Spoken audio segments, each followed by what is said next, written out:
Tabulated results from the March 2nd general and regional elections have shown that the People's Progressive Party Civic won those elections by 15,416 votes and are on course to form the next government. I'm joined today by presidential candidate of the People's Progressive Party Civic and President-elect Dr. Irfaan Ali, and Prime Ministerial candidate and Prime Minister-elect Brigadier Retired Mark Phillips. Dr. Ali, Brigadier Phillips, good afternoon and welcome to the program. Thank you very much for having us, Eddy. Thank you, Eddy. Since Guyanese voted on March 2nd, we're still awaiting an official declaration of those results so that your party can form the next government. Dr. Ali, could you give us, first and foremost, an update on the current situation in the country? Well, Eddy, we are not waiting a formal declaration of the results. The results have already been announced. There are 10 certificates from the recount. There is a tabulated figure from the recount of the valid votes that was included in the Chief Elections Officer report. And those are the results that give the People's Progressive Party Civic a victory at the last elections. However, what we are seeing over the last 4 months is a high-handed approach of grand theft, where the government seems not disinterested in the will of the people, in the outcome of a democratic process, and in respecting the outcome of that democratic process, notwithstanding the fact that we live in a different era. We live in an era today where Guyana cannot exist outside of the rest of the world. We can't believe for a moment that we can isolate ourselves from CARICOM or the rest of the world and survive. Take, for example, our own internal and external challenges that we have. And I don't have to be specific with these challenges, but those challenges itself should allow us to understand how important it is for us to be a good international partner. And to be a good international partner, we have to be able to not only talk democracy, but show democracy. And the greatest show of democracy is respecting the will of the people. So we have a situation where the OS, the Organization of American States, CARICOM, the Commonwealth, they have all issued statements. And this is in addition to individual countries, important strategic partners, the ABC EU. And they have all said that, listen, the recount figures demonstrates the will of the people. It is credible, it is acceptable, and it should be used for the formation of the new government.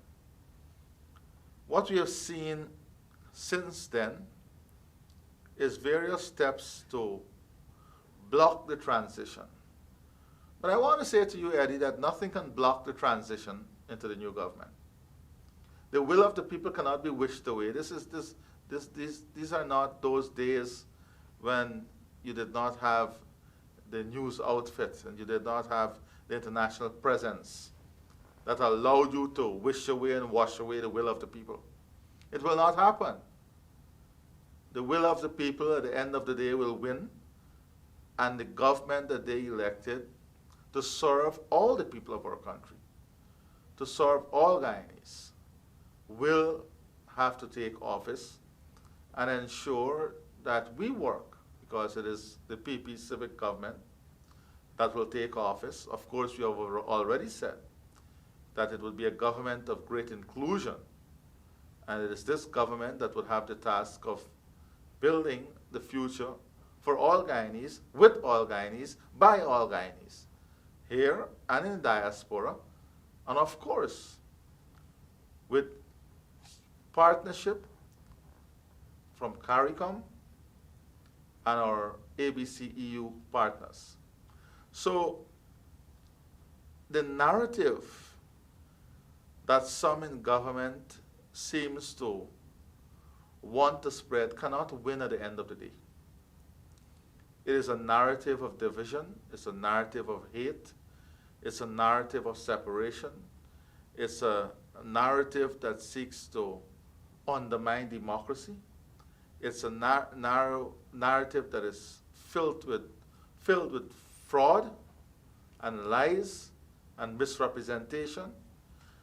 Only this morning, I saw an interview where Moses Nagamootoo has joined the bandwagon in insulting regional leaders and prime ministers, saying they have no business in Guyana.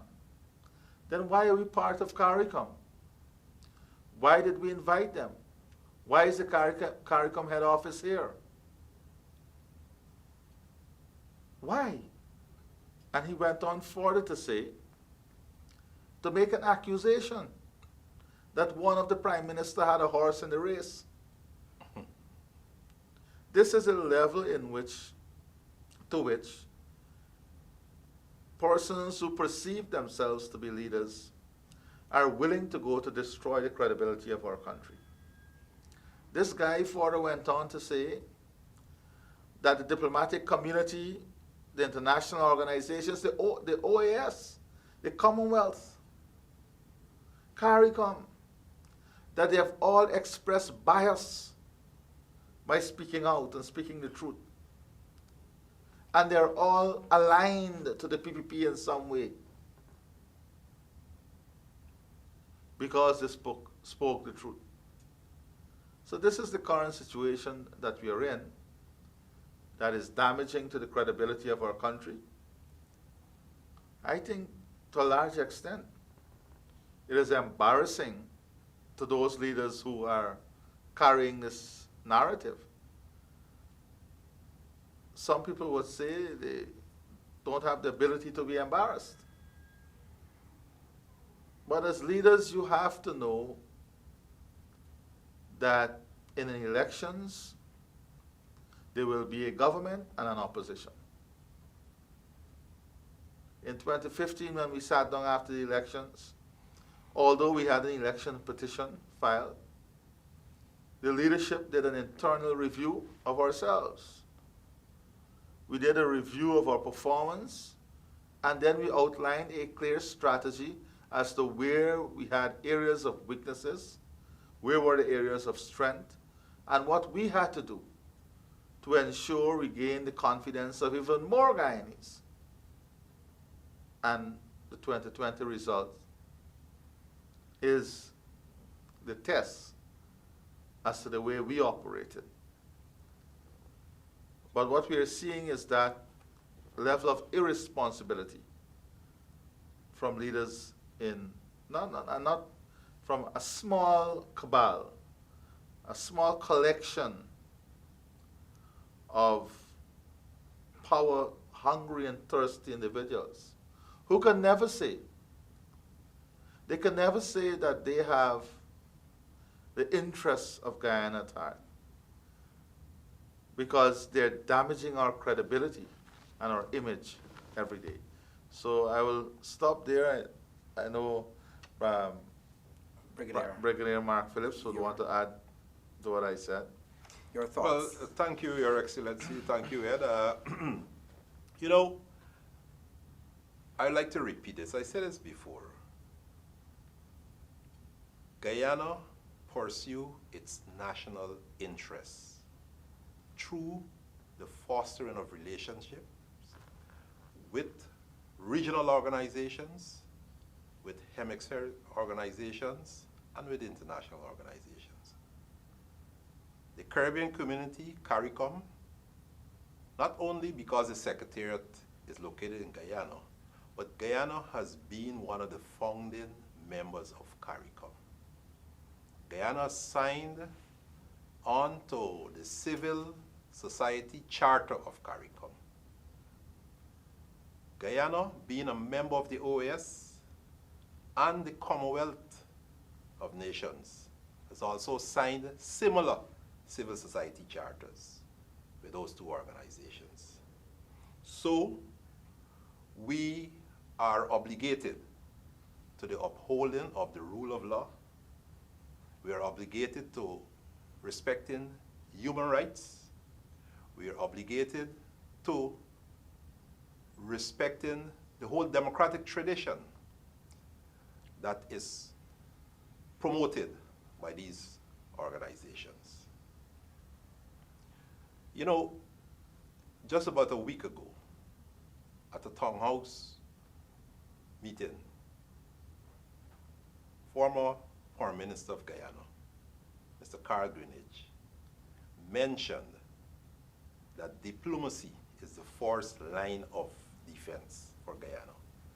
And he mentioned that in relation to the ongoing Guyana-Venezuela border controversy. Now, how can we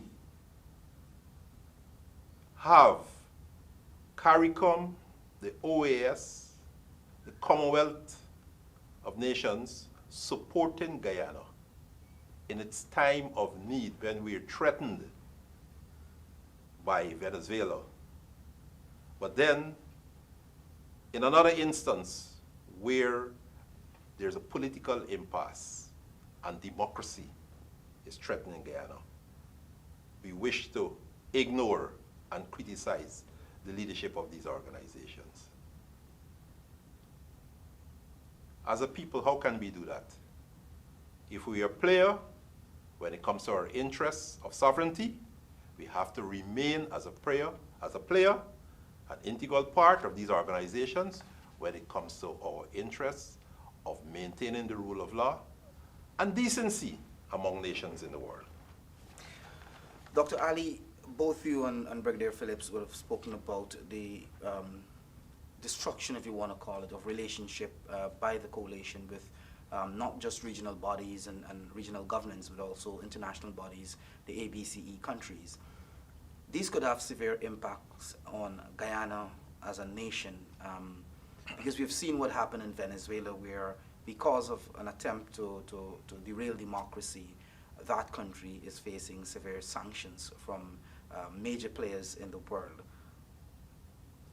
What are we staring in the face now with what is happening here? Well, Eddy, you know,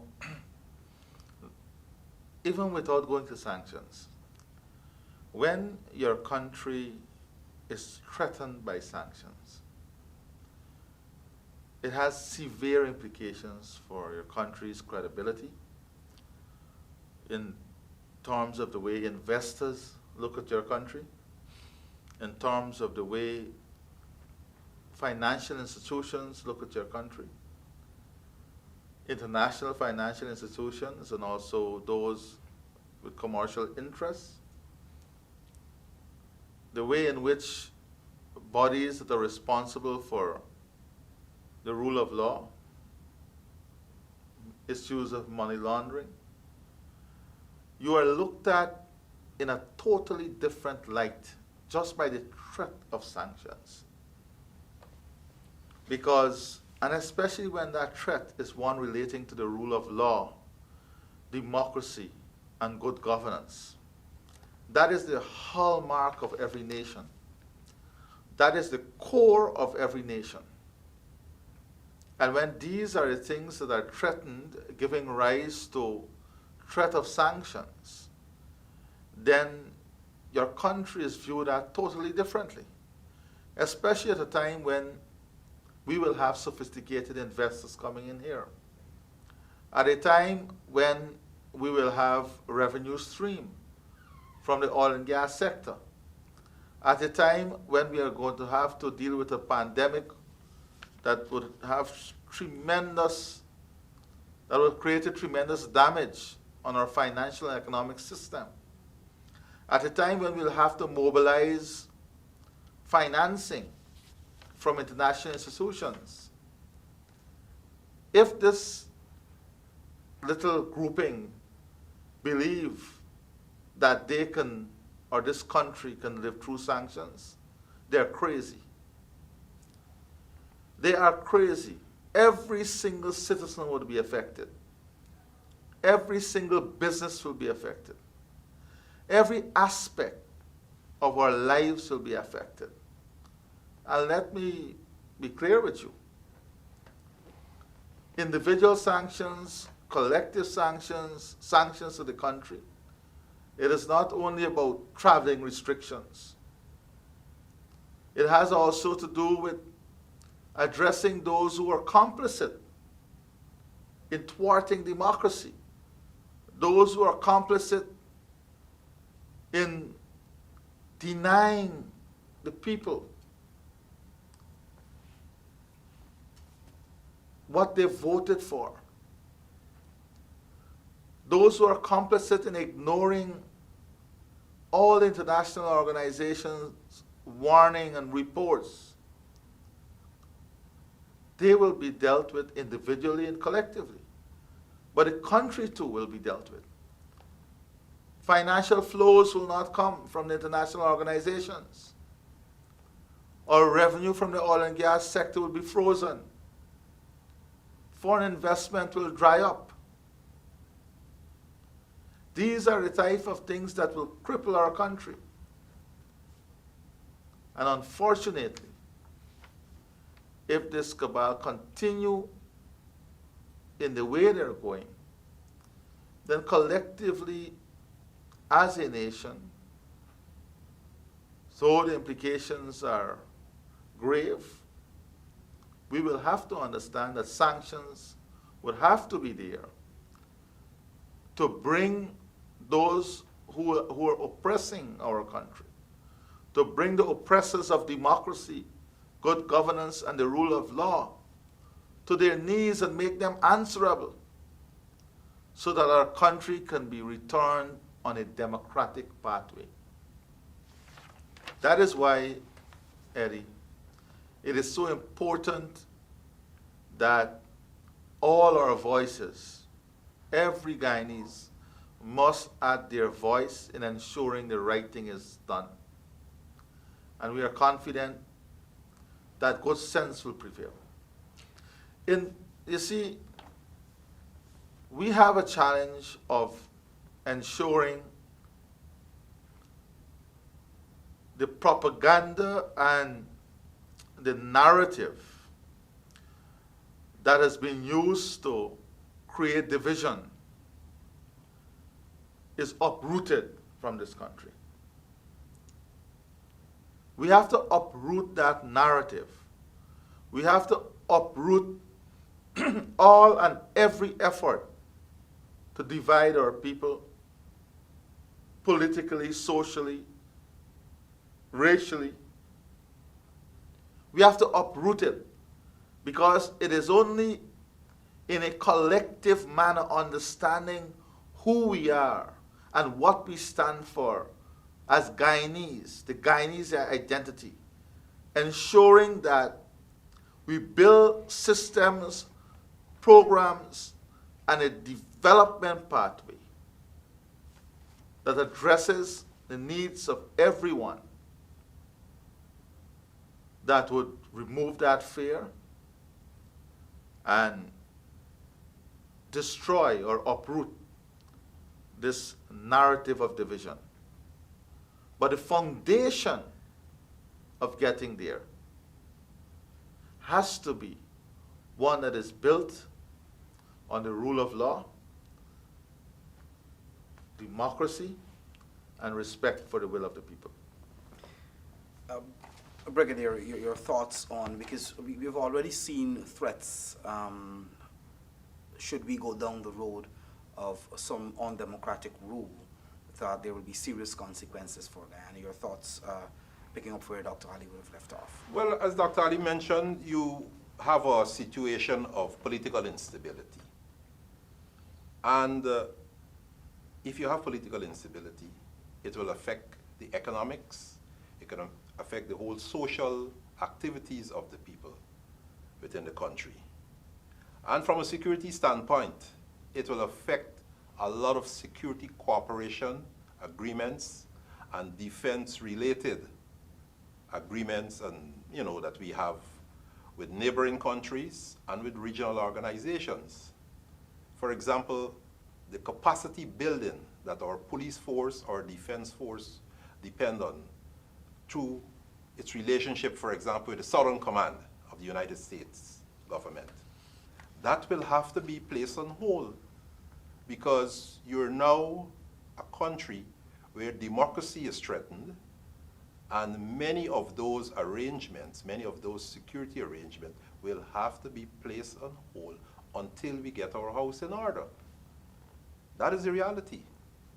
So it's not just the economic side will be affected, but the whole developmental side will be affected. And that developmental side will just, like providing like housing and goods to people, but human development is affected. Scholarships for people is affected by friendly nations.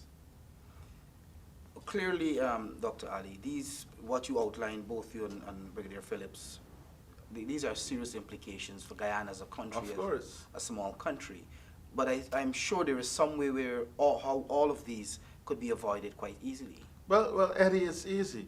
We have to stop our country from going rogue. And to stop our country from going rogue, we have to respect the outcome of the March 2nd elections. The international organizations have already established their voices on this matter. CARICOM has established its voice. And I think that good sense must prevail.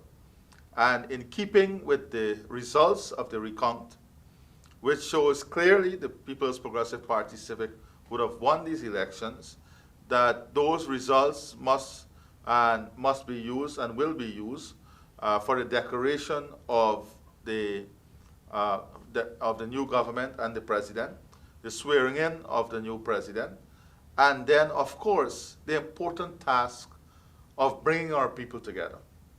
So it has to start, and we have started this.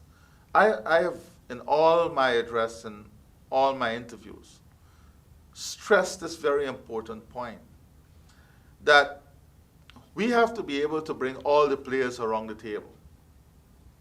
And we have to be able to embrace a common agenda that is inclusive of ideas from every single stakeholder, that is inclusive of the skills and skill set of every Guyanese that is available to take our country forward, that brings the diaspora, because the diaspora has tremendous potential for us, that brings the diaspora in with us in a collective manner to pursue a singular vision, a singular set of objectives aimed at transforming the lives of our people, the lives of every Guyanese, and aimed at reducing inequality, aimed at bringing more Guyanese from every cross-section of life out of poverty, aimed at empowering every Guyanese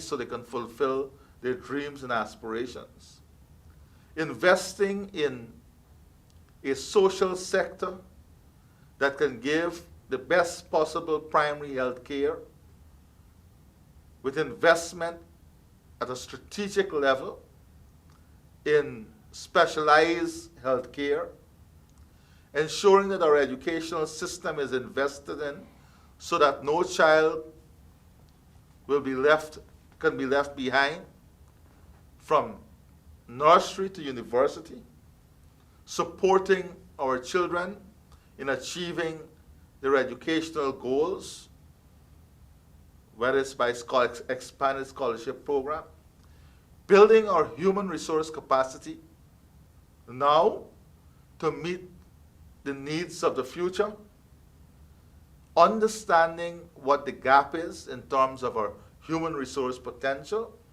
So in the short term, whilst we have to buy that skill set, we are training Guyanese to fill those spots in the future, to manage all the new areas of growth and development, to support the private sector in modernizing and expanding themselves so that they can be equipped, they can be certified to benefit from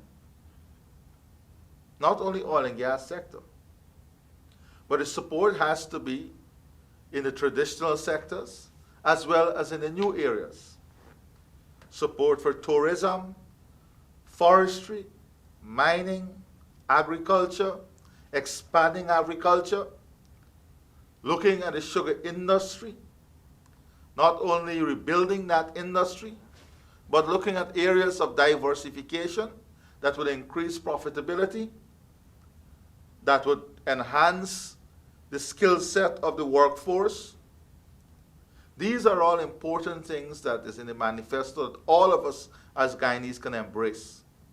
A housing program in which every Guyanese can not dream, but can realize the dream of home ownership, pursuing a strong public-private partnership set in the development of our country, in financing areas, and very importantly, enhancing our image in the international community, enhancing our relationship with our strategic partners.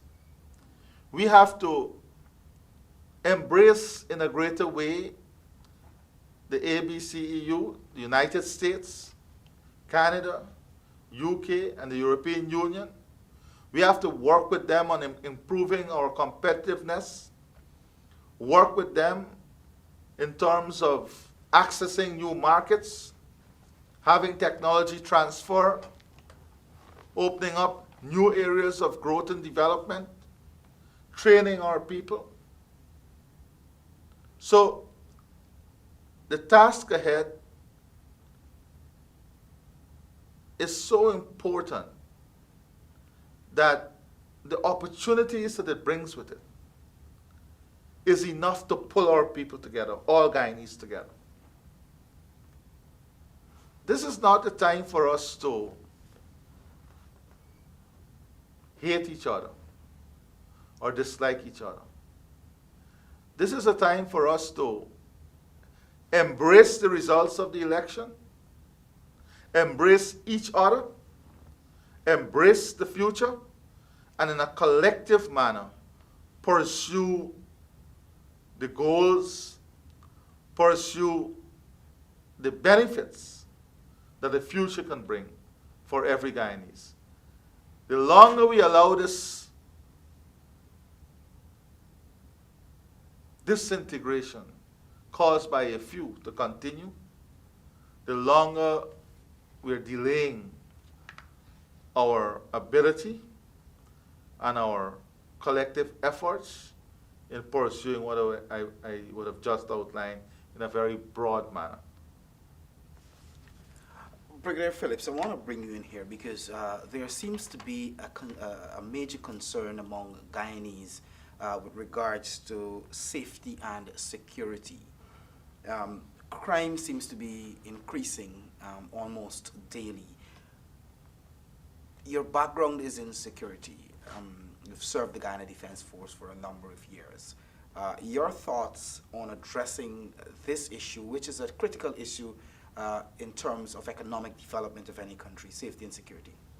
Well, you know, Eddy, safety and security, as you mentioned, is critical for the development of Guyana. And frankly speaking, we are roughly about 120 days behind time. By now, we should have been doing our 100-day review of all the policies outlined by the president-elect, you know, as it pertains to good governance. By now, we should have stabilized our society politically, and we would have been working on the reforms that were set out in our manifesto for the security sector, the police force, the defense force, the prison service, the fire service, and other agencies related to law enforcement in Guyana. We have a policy, but we are constrained in the sense that we cannot start the implementation of the policy. So we need to have this political impasse behind us so we could start to implement what we set out in our manifesto, so the Guyanese people can benefit from reduction in crime in our society, and generally from a more secure and a more safe society to conduct their daily activities. Dr. Ali, you would have spoken time and again about issues of safety, security, the increase in crime, and so forth. And I know this is something that you have mentioned before that you will tackle head on. Yeah, let me say this, Eddy. First of all, safety and security is an important aspect of not only our current development, but the future. Because the level of investment that we will be pursuing, the level of transformation that will take place in our economy, and the growth in wealth definitely would raise issues of internal security. But we must not forget also we have our external threats. Yes. And that is why, first and foremost, I would want to work very closely with the ABCEU because we are all connected, and CARICOM also. CARICOM has to play an important role, and our neighbors,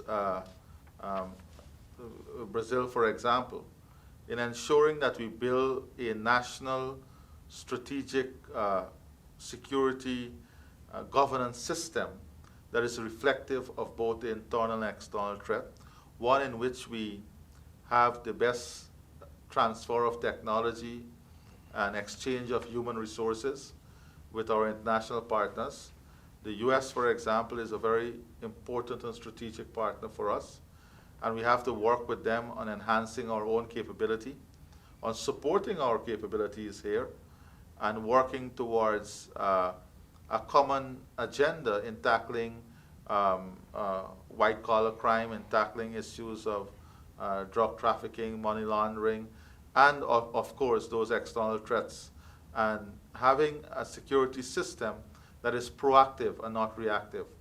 But outside of the hardcore security reform and issues, we also have to look at how we can improve the life of all Guyanese, all segments of the Guyanese population, look at which are vulnerable areas, who are vulnerable, and we have to have a reform program that target the human side also, so that we can reform people, we can transform their lives, we can give them new opportunities, we can integrate them into society. The prison system also, how do we modernize the prison system, moving away from a strictly holding area and lockdown as a prison type of environment into an environment in which we can start talking about reform, reintegration, transforming lives. And a lot of this has to do with education too. Educating the population generally about these plans and how important it is for security, for the security of our country, and also for these vulnerable persons also. So that is on the aspect of security. But the issue here also in moving forward is ensuring that we quickly rebuild our credibility internationally. Our credibility has been severely affected and damaged as a result of what is going on now. We went through this period for 28 years when no investor would have looked at Guyana because of the image we had globally. So image is a very important issue that we have to address. Also, Eddy, we are an important player in CARICOM. I think that the leadership of CARICOM now seems very much proactive in the CSME, having that integration at a wider level, economic integration, cultural, social integration. And this allows us to really reassess and reposition Guyana in this whole new framework, this new paradigm. And we have to have a serious conversation with CARICOM, for example, and other strategic partners, in how Guyana, with its great agricultural potential, can realize its long-held attribute as becoming the main food source.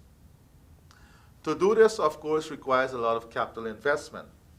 And that is what the resources from oil and gas allows us to do. How we can build these new sectors, enhance those traditional sectors to meet the demand of our CARICOM partners. So a lot of what we do also would have to be on restructuring the trade arrangement and the economy to reflect the new position Guyana will be in with resources, additional resources from oil and gas. We also cannot ignore what is taking place in Suriname with their gas find also, their oil find. So we have to have really a strategic development that takes into consideration what is taking place there, what is taking place in CARICOM, and how Guyana can enhance its infrastructure and its capability to meet other economic opportunities that lies within the region and externally. Dr. Ali, all of this, in my view, maybe will lead to a transformation of the economy, which in turn is expected to benefit all Guyanese. But there still seems to be some fear among Guyanese of all ethnic groups, of security-related kind of affairs. How do you, as president, intend to address this issue, and how, maybe you can outline how you intend to tackle them?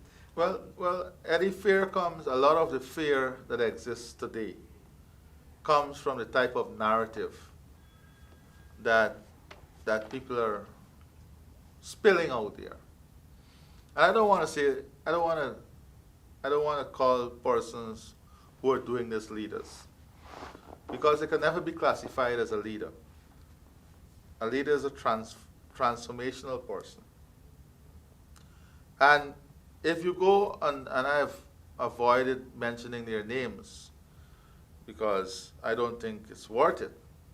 But if you look at some of the leaders' Facebook, or some of those persons who consider themselves leaders and their social media comments, and what they're calling for and what they're insinuating, and the way they're trying to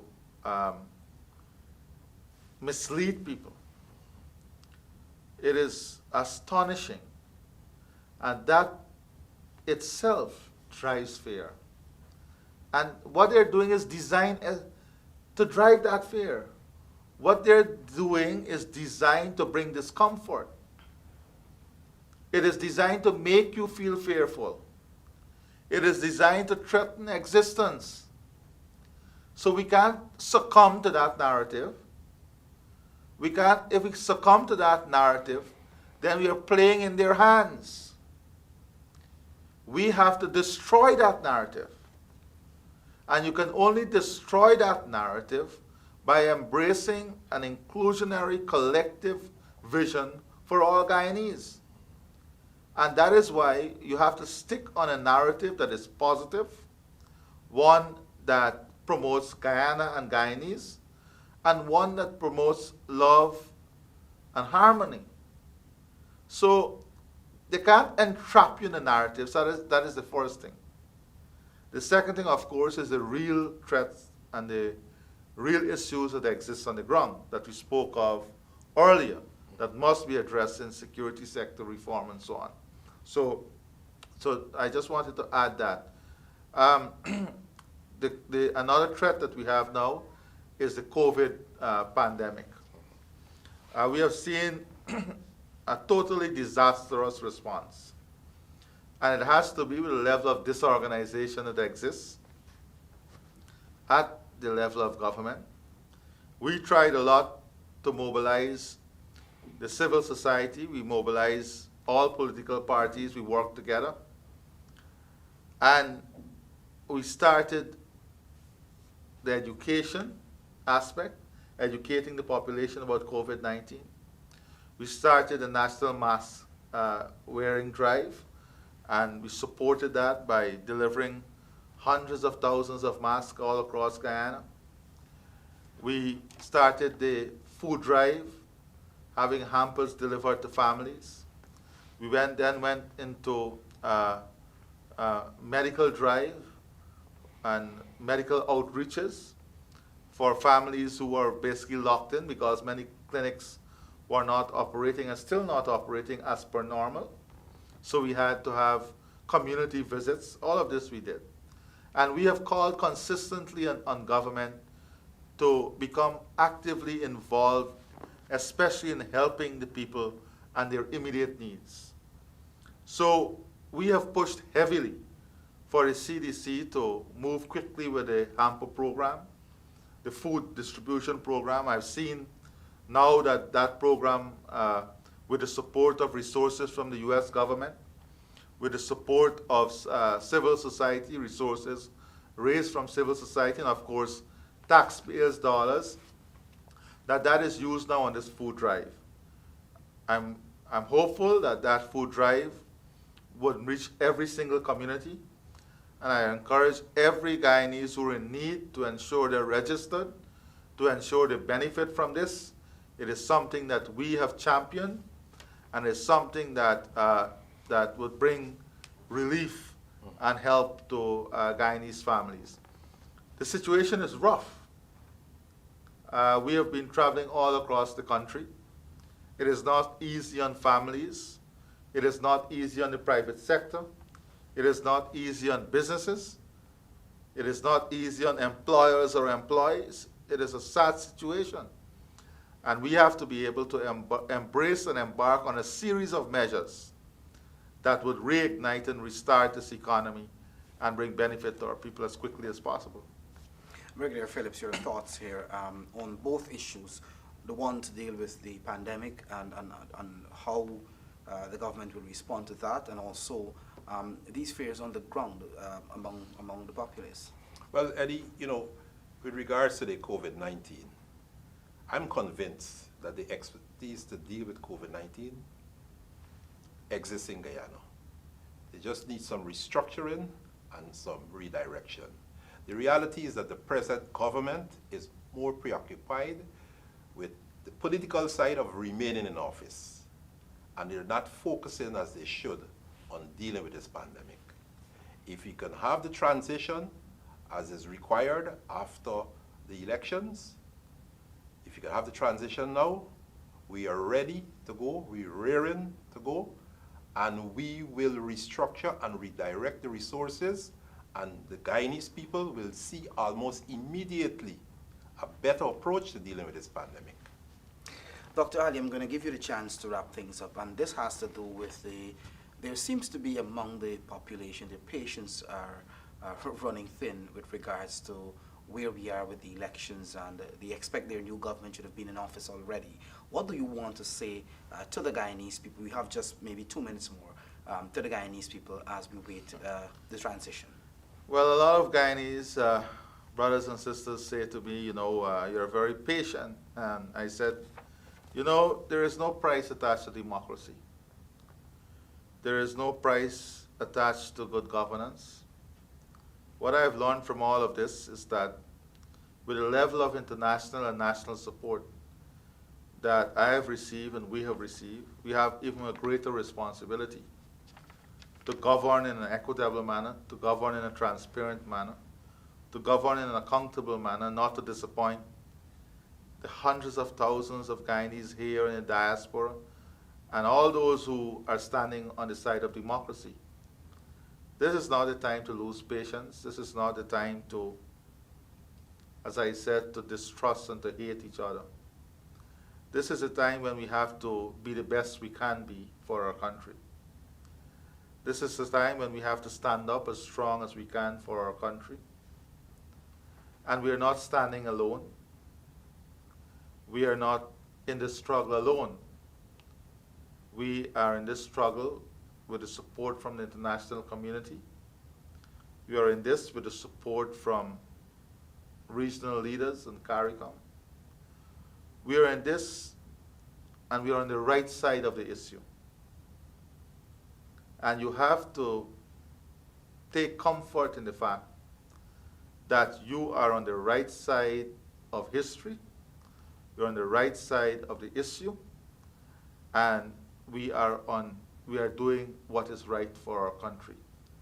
At the end of the day, we will all be able to reflect and say to ourselves how decent and honest we were to our country, to our conscience, to our neighbors, and to what we did.